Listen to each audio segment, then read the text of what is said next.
Hello and welcome to our presentation, 7 Steps to Business Success. I'm Lisa Gissing from Westpac's Davidson Institute.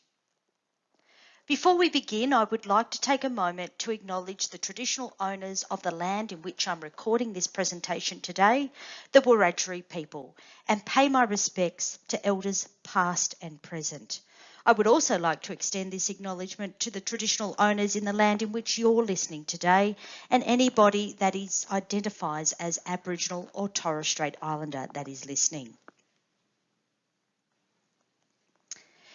It seems to us that, whenever we talk to business owners about business success, they talk to us about how they're increasing their sales and how they're marketing their products or services. But while sales are really important to business success, there are many, many other aspects of a business that can be even more helpful, and perhaps things that you hadn't thought about previously. So in this presentation, I'm going to explore 7 of those other aspects with you to help make your business more successful.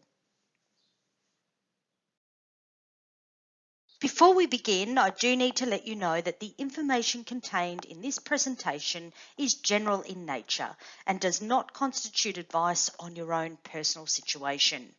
We recommend talking to your banker, financial advisor or accountant for detailed information relevant to your personal circumstances. I want to start today by taking a moment and thinking of the resource of water. Why do we need water? Many will say we need it to survive. Is water a seasonal resource? In other words, are there times of the year when we have more or less water? Yes, during dry season and wet season, periods of flood or drought. So yes, it is a seasonal resource that we need to manage well to make sure we have it at times when there is less available.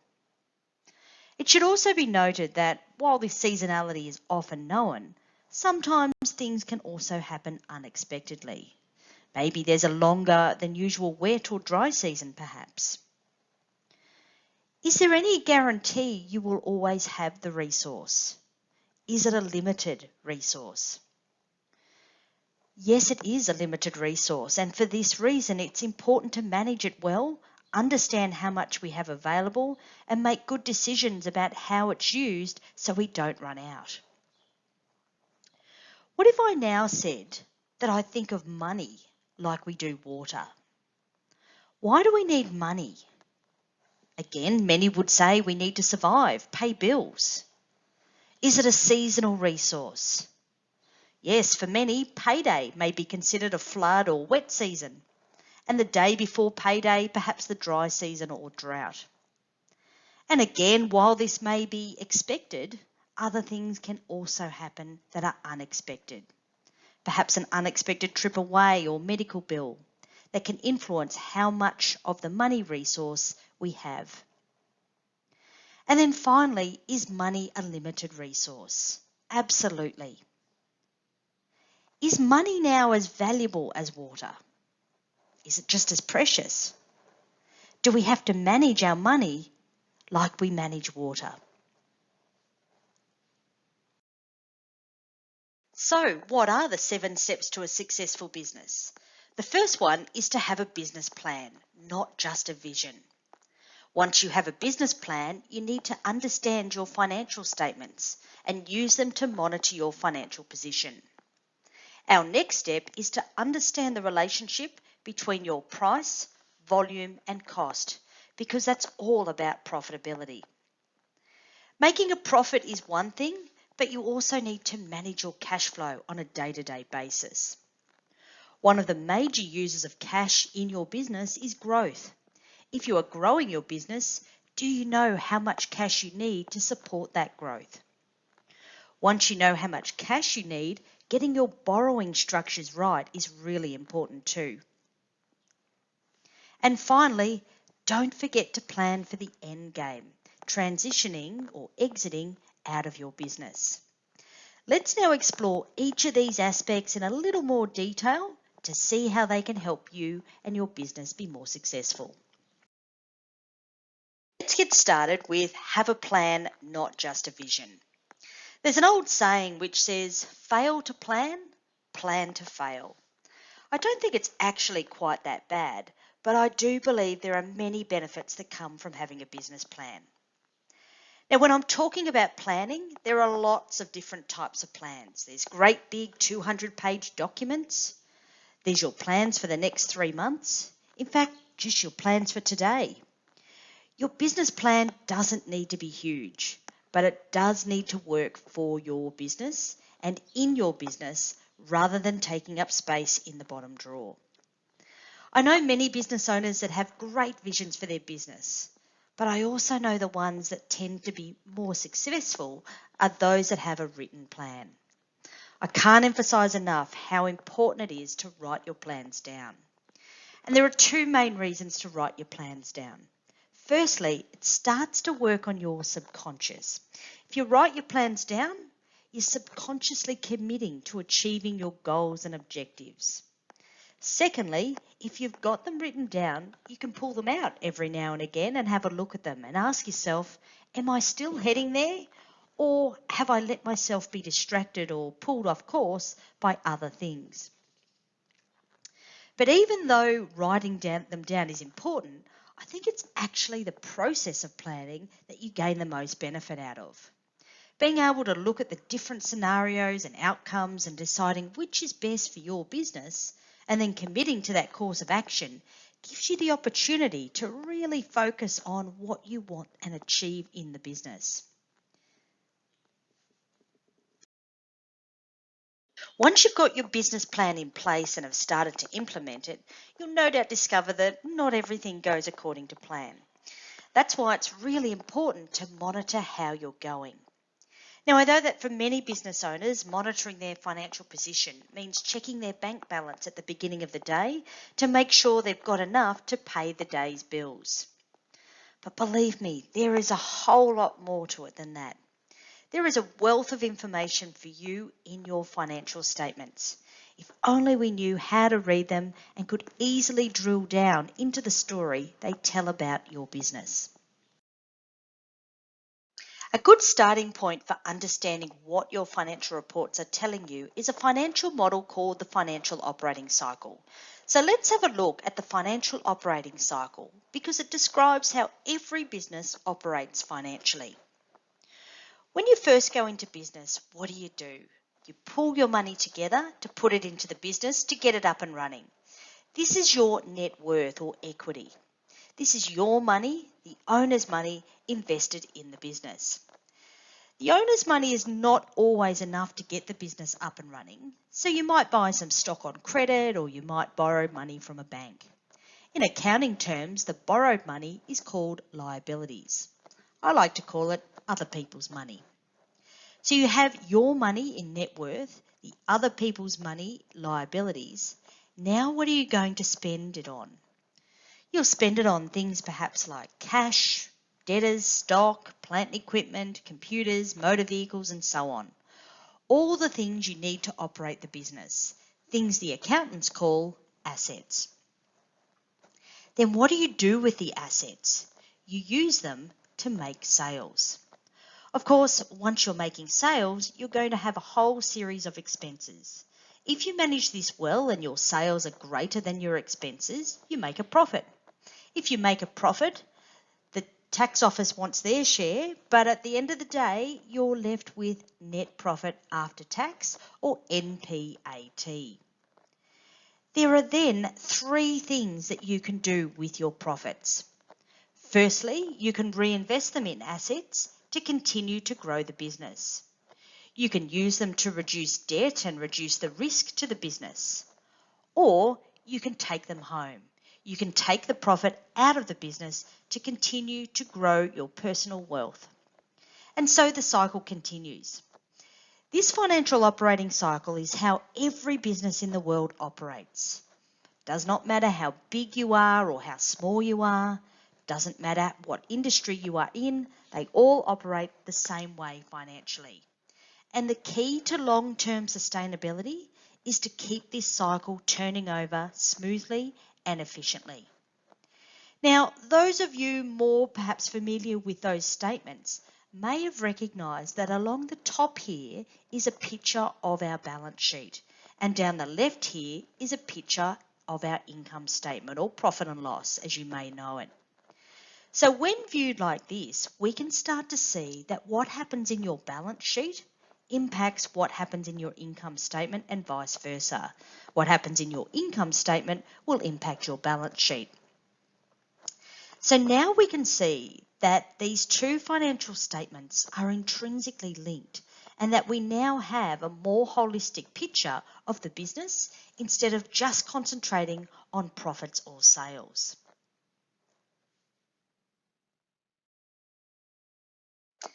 Moving on, our next step here, understanding the relationship between your price, volume and costs.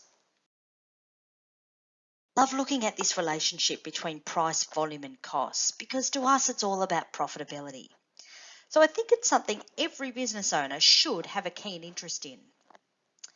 Think about it. Price is how much you sell your goods or services for. Volume is how much of them you can sell, and costs are how much it costs you to do that, leaving you with your profit. So if your costs are going up and you want to stay as profitable as you are now, then that means you'll either need to sell more or put your prices up. But by how much? And if we put prices up, we're likely to sell less. How much less can we afford to sell without going backwards? Or what if we put our prices down to match the competition? That means we'll need to sell more because it's unlikely that our costs will go down. But how much do we need to sell? And what if that's not possible? To help answer these questions and more, we can use a tool called break-even analysis. Break-even analysis is a fabulous tool that is really simple to use. Break-even, of course, is the point where a business makes no profit, but is also where it makes no loss. But another way of thinking about it is that it's the point you need to get past to start making profits. But it's not just telling you what level of sales you have to get over before you start making profits. It can also help you with day-to-day decision making. What if your costs go up, like your rent, insurance premiums or energy costs? What have you got to do in your business to continue to make the same amount of profit? Break-even analysis can help you understand the relationship between your price, volume and costs, which can help you make more informed decisions about growing your business, putting additional employees on, or perhaps purchasing new equipment. It could also help you with matching competition's price or about putting your own prices up. As I said, it's a great tool and can help you answer lots and lots of questions that arise on a day-to-day basis.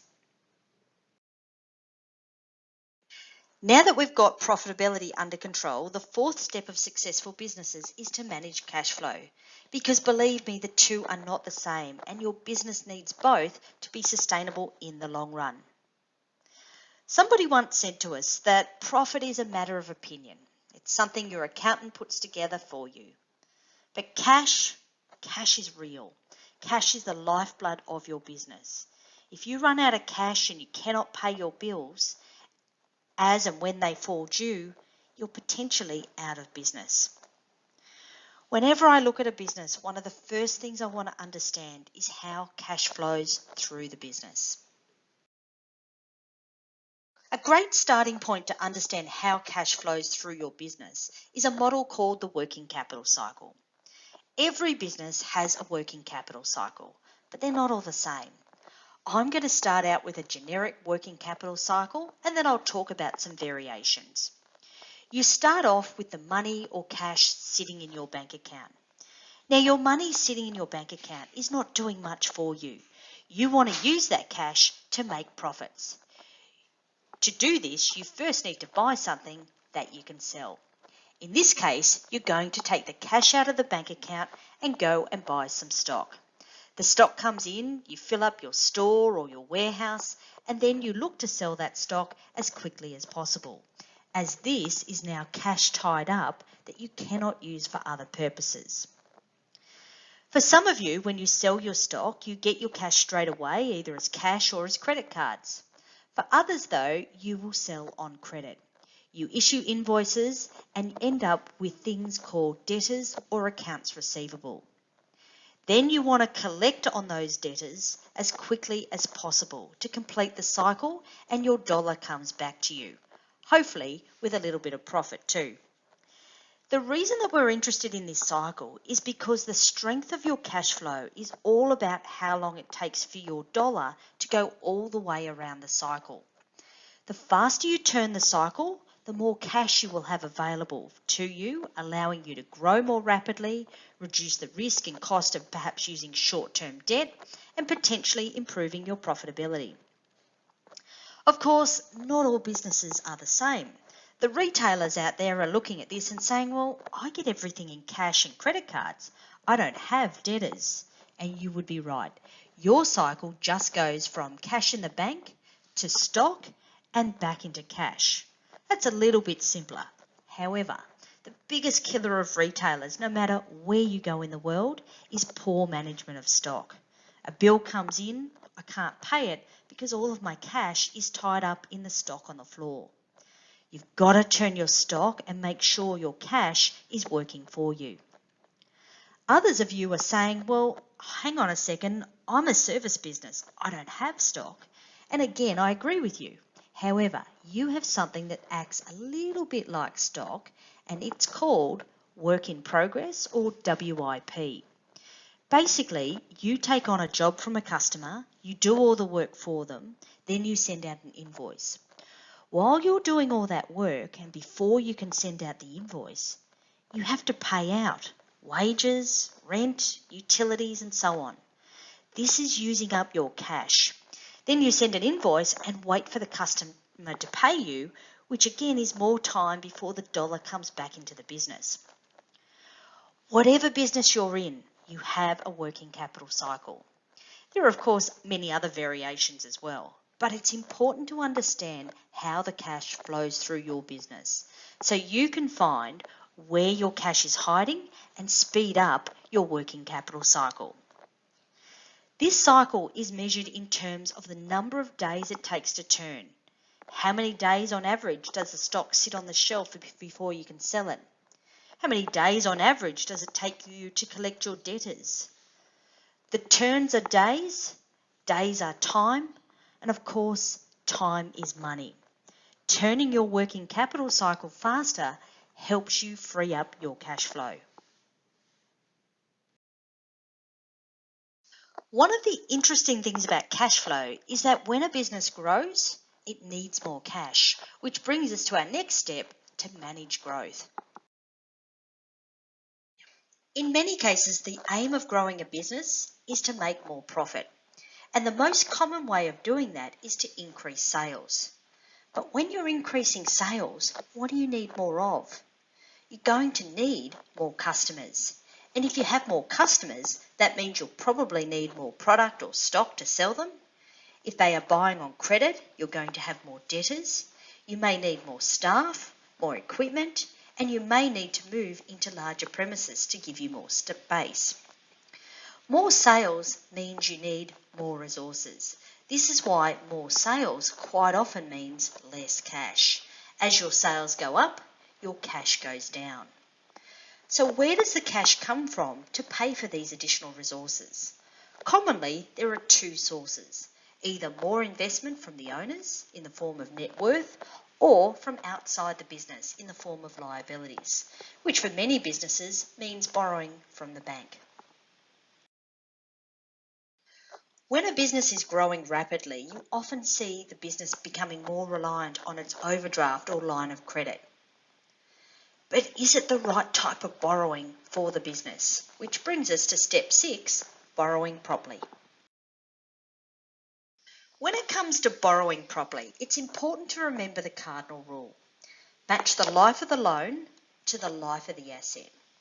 To explain what I mean by this, let me tell you about a customer of ours, Terry, who ran a warehousing operation. A number of years ago, the bank went to visit Terry, and on a particular occasion, Terry had a great big smile on his face.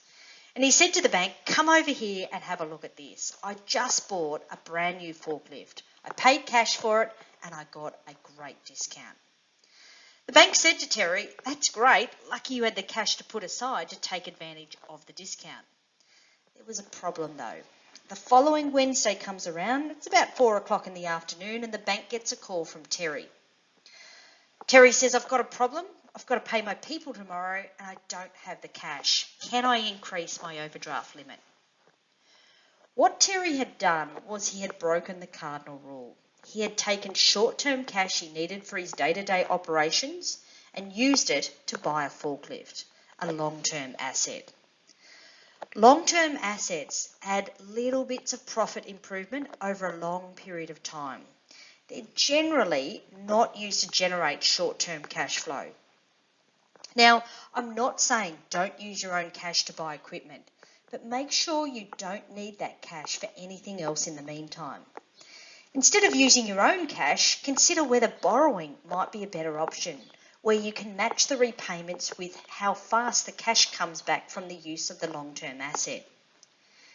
Getting your borrowing structure right can take a lot of pressure off your cash flow and a lot of stress off the business. The first 6 steps are preparing you for the end game, getting out of your business. This is known as planning for transition or succession planning.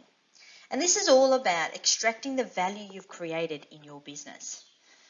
The best way to extract the maximum amount of value is to plan for it. And that planning should actually start the day you start the business.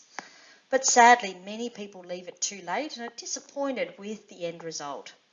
If you haven't started thinking about when and how you're going to leave the business, I'd really encourage you to start now. There are 3 main ways to exit your business.